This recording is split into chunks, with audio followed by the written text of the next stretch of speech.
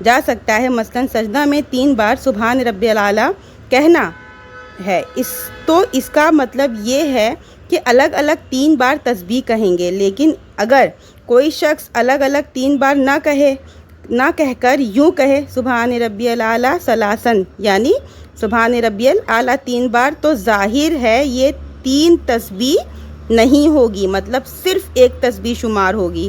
اسی طرح جب 3 طلاق بار بار میں دینے کا حکم ہے، جس کی وضاحت حدیث میں اس طرح کی گئی ہے کہ ایک طہر میں صرف ایک طلاق دی جائے گی، تو ایک بار میں تینوں نہیں دی جائے گی۔ اگر کسی نے ایک بار میں تینوں دے دی تو بھی وہ ایک ہی شمار ہوگی۔ رہا یہ سوال کہ مرتان جب تثنیہ ہے تو تثنیہ 2 کے معنی میں کیوں نہیں لیا جائے گا؟ اس کا جواب یہ ہے کہ عربی زبان میں تثنیہ جیسے 2 کی گنتی بتانے کے لیے آتا ہے، اسی طرح تکرار کا معنی بتانے کے لیے بھی آتا ہے۔ اس کی مثال قرآن پاک کی سورہ ملک آیت نمبر 4 میں موجود ہے، اور حالت احرام میں جو تلبیہ پکارا جاتا ہے اس میں بھی موجود ہے۔ ایک مجلس کی 3 طلاق کو ایک شمار کرنے کا واضح ثبوت عبداللہ بن عباس کی اس روایت میں ہے، جس کو امام مسلم نے اپنی صحیح کتاب الطلاق میں نقل کیا ہے۔ حدیث کا مفہوم یہ ہے کہ عہد رسالت سے لے کر عہد فاروقی کے ابتدائی 2 سالوں تک ایک مجلس میں 3 طلاق ایک شمار ہوتی تھی۔ چونکہ اس پورے دور میں کسی صحابی کا کوئی اختلاف ثابت نہیں ہے، اس لیے اس مسئلے پر تمام صحابہ کا عہد نبوی سے لے کر حضرت عمر رضی اللہ عنہ کے 2 سالوں تک اجماع رہا ہے، اور یہ خیر القرون کا اجماع ہے۔ اس لیے ماننا پڑے گا ایک طہر میں دی ہوئی 2 یا 3 طلاق خیر القرون کے اجماع سے ایک ہی ہے۔ رہا یہ مسئلہ کہ حضرت عمر رضی اللہ عنہ نے ایک اجماعی مسئلہ کو کیوں ترک کیا اور ایک مجلس میں 3 طلاق کو کیوں 3 قرار دیا، تو اس کا جواب یہ ہے کہ حضرت عمر رضی اللہ عنہ کا یہ جملہ وَإِنَّ النَّاسَ قَدْ تَسْتَعْجِلُوا فِي أَمْرٍ قَدْ كَانَتْ لَهُمْ فِي أَنَاتٍ، یعنی یہ ایک ایسا مسئلہ ہے جس میں لوگوں کو مہلت حاصل تھی، لیکن اس میں لوگ جلد بازی کرنے لگے۔ اس بات پر دلالت کرتا ہے کہ حضرت عمر رضی اللہ عنہ بھی فی نفسہ اس بات کے قائل ہیں کہ ایک مجلس کی 3 طلاق ایک ہوگی، لیکن لوگ شریعت کے منشا اور قرآن کی تعلیم کے خلاف طلاق کی عجلت سے کام لینے لگے اور ایک ساتھ 3 طلاق دے دیتے تھے۔ تو اس کو روکنے کے لیے تعزیراً اور مصلحتاً حضرت عمر رضی اللہ عنہ نے 3 نافذ کر دیا، اور حضرت عمر رضی اللہ عنہ کی یہ مصلحت اندیشی صرف طلاق ہی کے مسئلے میں منحصر نہیں ہے، بلکہ اسی طرح مصلحتاً اور اجتہاداً حج تمتع اور حج قرآن سے بھی منع فرماتے تھے، کتابیہ عورت سے شادی کرنے کو بھی منع کرتے تھے۔ یہ ان کی وقتی مصلحتیں تھیں، اس سے شریعت کا اصل حکم بدل نہیں سکتا ہے۔ چنانچہ حضرت عمر رضی اللہ عنہ کے منع کرنے کے باوجود لوگ حج تمتع کرتے تھے اور کتابیہ عورت سے شادی کرتے تھے۔ اسی طرح ایک مجلس کی 3 طلاق کے ایک ہونے کا مسئلہ بھی رسول اللہ صلی اللہ علیہ وسلم سے مرفوعاً ثابت ہے، وہ بھی حضرت عمر رضی اللہ عنہ کی تعزیر اور مصلحت سے بدلا نہیں جائے گا۔ صحابی کا قول و فعل اس وقت حجت ہے جب رسول صلی اللہ علیہ وسلم کا کوئی صحیح قول و فعل موجود نہ ہو۔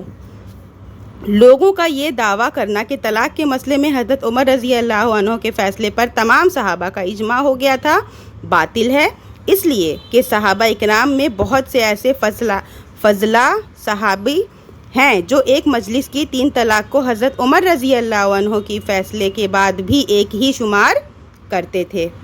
ان کے نام یہ ہیں: حضرت ابو موسیٰ اشعری، حضرت علی، عبداللہ بن عباس، عبداللہ بن مسعود، عبد الرحمن بن عوف، حضرت زبیر رضی اللہ عنہم اجمعین۔ اس لیے صحابی کے اجماع کا دعویٰ کرنا باطل ہے۔ البتہ یہاں اس کے برعکس اس بات پر اجماع ثابت ہے کہ عہد رسالت، عہد صدیقی اور عہد فاروقی کی ابتدائی 2 سالوں تک ایک مجلس کی 3 طلاق ایک شمار ہوتی تھی، اور اس پورے دور میں کسی صحابی کا اختلاف ثابت نہیں ہے، لہٰذا عقل و نقل اور اجماع خیر القرون سے یہ ثابت ہے کہ بیک وقت دی ہوئی 2 یا 3 طلاق ایک ہی ہوگی۔ تو امید کرتی ہوں کہ آپ کو اس ویڈیو کے ذریعے طلاق کا شرعی مطلب اور شرعی طریقہ سمجھ میں آ گیا ہوگا۔ ویڈیو زیادہ لمبی نہیں کروں گی، آلریڈی ویڈیو لمبی ہو گئی ہے۔ نیکسٹ ٹاپک انشاءاللہ اب کیونکہ حج کا وقت آنے والا ہے تو حج سے ریلیٹڈ ہی کچھ ویڈیوز میں انشاءاللہ آپ کو بتاؤں گی۔ حج سے ریلیٹڈ کئی حدیثیں میری اس آئی ڈی پر اپلوڈ کی ہوئی ہیں، اگر آپ کو چاہیے تو آپ وہاں سے چیک آؤٹ کر سکتے ہیں۔ ویسے میں تفصیل سے حج کے طریقے کے اوپر ویڈیوز انشاءاللہ آگے سے بناؤں گی، آگے کی جو ویڈیوز ہوں گی وہ حج کے اوپر، حج اور عمرے سے ریلیٹڈ ہوں گی انشاءاللہ۔ تو چلیے اب اللہ سے آخر میں دعا کرتے ہیں کہ یا اللہ تعالی ہم تمام مسلمانوں کو، مومن مسلمانوں کو ہماری دین کو صحیح طریقے سے سمجھنے اور کتاب و سنت کی روشنی پر چلنے کی توفیق عطا فرمائے، آمین۔ وآخر دعوانا ان الحمد للہ رب العالمین۔ ملتے ہیں نیکسٹ ویڈیو میں۔ وعلیکم السلام ورحمۃ اللہ وبرکاتہ۔